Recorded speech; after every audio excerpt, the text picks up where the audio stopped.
As this business was to be entered into without the usual capital, it may not be easy to conjecture where those means, that will still be indispensable to every such undertaking, were to be obtained. As for clothing, to come at once to the practical part of the question, perhaps we are led oftener by the love of novelty and a regard for the opinions of men, in procuring it, than by a true utility. Let me who has work to do recollect that the object of clothing is, first, to retain the vital heat, and secondly, in this state of society, to cover nakedness, and he may judge how much of any necessary or important work may be accomplished without adding to his wardrobe. Kings and queens who wear a suit but once, though made by some tailor or dressmaker to their majesties, cannot know the comfort of wearing a suit that fits. They are no better than wooden horses to hang the clean clothes on. Every day our garments become more assimilated to ourselves, receiving the impress of the wearer's character, until we hesitate to lay them aside. Without such delay and medical appliances, and some such solemnity even as our bodies, no man ever stood the lower in my estimation for having a patch in his clothes, yet I am sure that there is greater anxiety, commonly, to have fashionable, or at least clean and unpatched clothes, than to have a sound conscience. But even if the rent is not mended, perhaps the worst vice betrayed is improvidence. I sometimes try my acquaintances by such tests as this. Who could wear a patch, or 2 extra seams only, over the knee?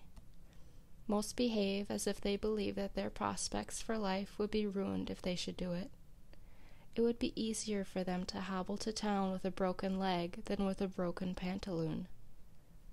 Often, if an accident happens to a gentleman's legs, they can be mended, but if a similar accident happens to the legs of his pantaloons, there is no help for it, for he considers, not what is truly respectable, but what is respected. We know but few men, a great many coats and breeches. Dress a scarecrow in your last shift, you're standing shiftless by. Who would not soonest salute the scarecrow? Passing a cornfield the other day, close by a hat and coat on a stake, I recognized the owner of the farm. He was only a little more weather-beaten than when I saw him last. I have heard of a dog that barked at every stranger who approached his master's premises with clothes on, but was easily quieted by a naked thief. It is an interesting question how far men would retain their relative rank if they were divested of their clothes. Could you, in such a state, tell surely of any company of civilized men which belonged to the most respected class? When Madame Pfeiffer, in her adventurous travels around the world, from east to west, had got so near home as Asiatic Russia, she says that she felt the necessity of wearing other than a traveling dress when she went to meet the authorities, for she was now in a civilized country where people are judged of by their clothes. Even in our democratic New England towns, the accidental possession of wealth, and its manifestation in dress and equipage alone, obtain for the possessor almost universal respect. But they yield such respect, numerous as they are so far heathen, and need to have a missionary sent to them.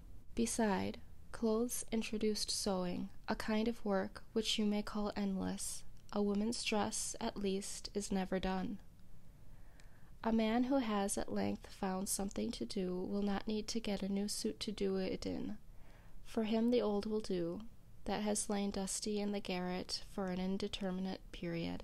Old shoes will serve a hero longer than they have served his valet, if a hero ever has a valet. Bare feet are older than shoes, and he can make them do. Only they who go to soirees and legislative halls must have new coats to change as often as the man changes in them. But if my jacket and trousers, my hat and shoes, are fit to worship God in, they will do, will they not?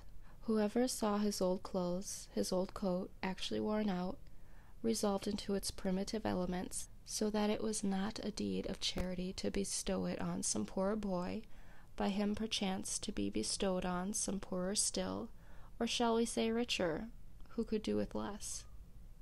I say, beware of all enterprises that require new clothes, and not rather a new wearer of clothes. If there is not a new man, how can the new clothes be made to fit? If you have any enterprise before you, try it in your old clothes. All men want not something to do with, but something to do, or rather something to be. Perhaps we should never procure a new suit, however ragged or dirty the old, until we have so conducted, so enterprised or sailed in some way that we feel like new men in the old, and that to retain it would be like keeping new wine in old bottles. Our molting season, like that of the fowls, must be a crisis in our lives. The loon retires to solitary ponds to spend it. Thus also the snake casts its slough, and the caterpillar its wormy coat, by an internal industry and expansion, for clothes are but our outmost cuticle and mortal coil. Otherwise we shall be found sailing under false colors, and be inevitably cashiered at last by our own opinion, as well as that of mankind. We don garment after garment, as if we grew like exogenous plants by addition without. Our outside and often thin and fanciful clothes are our epidermis, or false skin, which partakes not of our life, and may be stripped off here and there without fatal injury. Our thicker garments, constantly worn, are our cellular integument, or cortex, but our shirts are our liber, or true bark, which cannot be removed without grinding and so destroying the man. I believe that all races at some seasons wear something equivalent to the shirt. It is desirable that a man be clad so simply that he can lay his hands on himself in the dark, and that he lives in all respects so compactly and preparedly that, if an enemy take the town, he can, like the old philosopher, walk out the gate empty-handed without anxiety. While one thick garment is, for most purposes, as good as 3 thin ones, and cheap clothing can be obtained at prices really to suit customers, while a thick coat can be bought for $5, which will last as many years, thick pantaloons for $2, cowhide boots for $1.50 a pair, a summer hat for $0.25 and a winter cap for 62.5 cents. Or a better be made at home at a nominal cost, where he is so poor that, clad in such a suit of his own earning, there will not be found wise men to do him reverence. When I ask for a garment of a particular form, my tailoress tells me gravely, they do not make them so now, not emphasizing the they at all, as if she quoted an authority as impersonal as the fates. And I find it difficult to get made what I want, simply because she cannot believe that I mean what I say, that I am so rash. When I hear this oracular sentence, I am for a moment absorbed in thought, emphasizing to myself each word separately that I may come at the meaning of it, that I may find out by what degree of consanguinity they are related to me, and what authority they may have in an affair which affects me so nearly, and, finally, I am inclined to answer her with equal mystery, and without any more emphasis of the they. It is true, they do not make them so recently, but they do now. Of what use this measuring of me, if she does not measure my character, but only the breadth of my shoulders, as it were a peg to hang the coat on?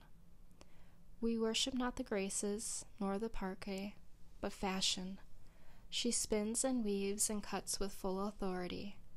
The head monkey at Paris puts on a traveler's cap, and all the monkeys in America do the same. I sometimes despair of getting anything quite simple and honest done in this world by the help of men. They would have to be passed through a powerful press first, to squeeze their old notions out of them, so that they would not soon get upon their legs again. And then there would be some one in the company with a maggot in his head, hatched from an egg deposited there nobody knows when, for not even fire kills these things, and you would have lost your labor. Nevertheless, we will not forget that some Egyptian wheat was handed down to us by a mummy. On the whole, I think it cannot be maintained that dressing has in this or any country risen to the dignity of an art. At present, men make shift to wear what they can get, like shipwrecked sailors. They put on what they can find on the beach, and at a little distance, whether of space or time, laugh at each other's masquerade. Every generation laughs at the old fashions, but follows religiously the new. We are amused at beholding the costume of Henry VIII or Queen Elizabeth, as much as if it was that of the king and queen of the Cannibal Islands. All costume off a man is pitiful or grotesque. It is only the serious eye peering from and the sincere life passed within it, which retains laughter and consecrate the costume of any people. Let Harlequin be taken with a fit of the colic, and his trappings will have to serve that mood too. When the soldier is hit by a cannonball, rags are as becoming as purple. The childish and savage taste of men and women for new patterns keeps how many shaking and squinting through kaleidoscopes that they may discover the particular figure which this generation requires today. The manufacturers have learned that this taste is merely whimsical, of two patterns which differ only by a few threads more or less of a particular color.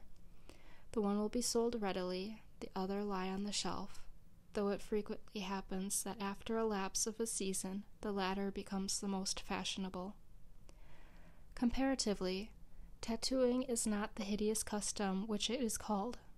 It is not barbarous merely because the printing is skin-deep and unalterable. I cannot believe that our factory system is the best mode by which men may get clothing. The condition of the operatives is becoming every day more like that of the English, and it cannot be wondered at, since, as far as I have heard or observed, the principal object is, not that mankind may be well and honestly clad, but, unquestionably, that corporations may be enriched. In the long run, men hit only what they aim at. Therefore, though they should fail immediately, they had better aim at something high. As for a shelter, I will not deny that this is now a necessary of life, though there are instances of men having done without it for long periods in colder countries than this. Samuel Lang says that the Laplander in his skin dress and in a skin bag which he puts over his head and shoulders will sleep night after night on the snow, in a degree of cold which would extinguish the life of one exposed to it in any woolen clothing. He has seen them sleep thus. Yet he adds, they are not hardier than other people. But probably man did not live long on the earth without discovering the convenience which there is in a house, the domestic comforts, which phrase may have originally signified the satisfactions of the house more than of the family, though these must be extremely partial and occasional in those climates where the house is associated in our thoughts with winter or the rainy season chiefly, and 2/3 of the year, except for a parasol, is unnecessary. In our climate, in the summer, it was formerly almost solely a covering at night. In the Indian gazettes, a wigwam was a symbol of a day's march, and a row of them cut or painted on the bark of a tree signified that so many times they had camped. Man was not made so large-limbed and robust, but that he must seek to narrow his world, and wall in a space such as fitted him.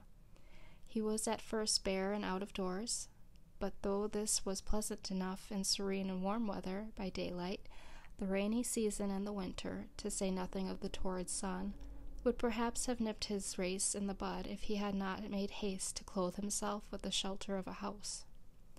Adam and Eve, according to the fable, wore the bower before other clothes. Man wanted a home, a place of warmth, of comfort, first of physical warmth, then the warmth of the affections.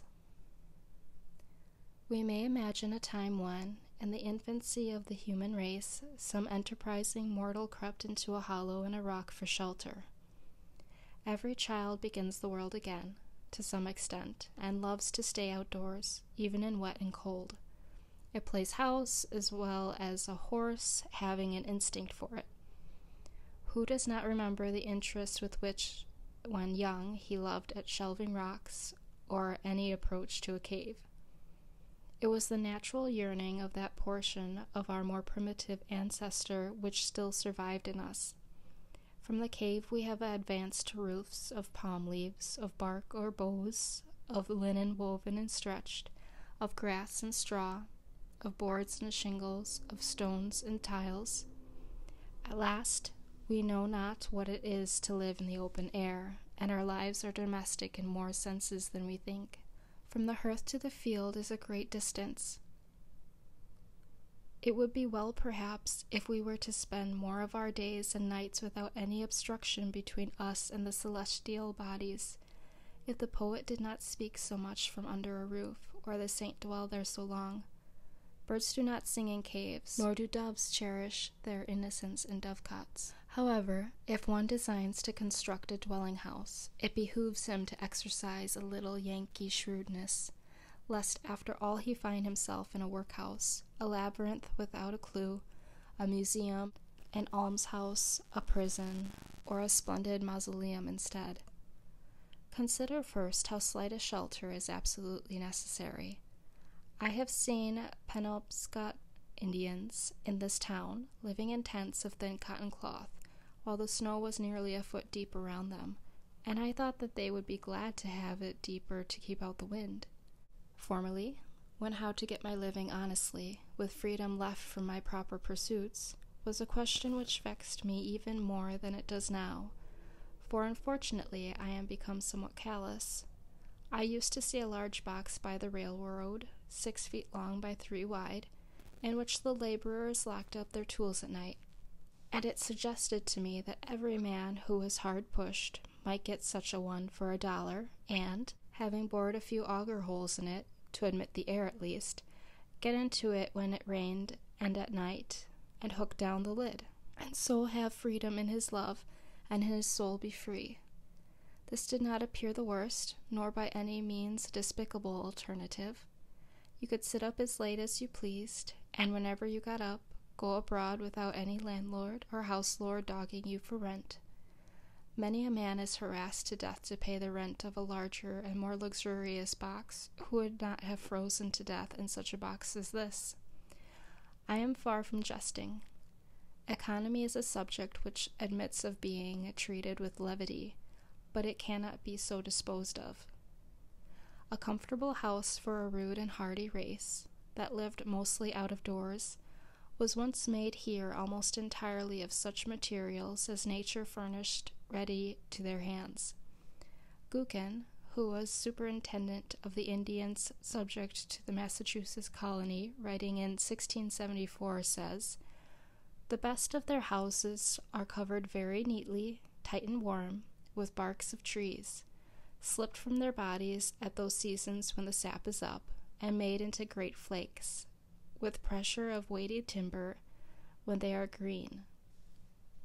The meaner sort are covered with mats, which they make of a kind of bulrush, and are also indifferently tight and warm, but not so good as the former.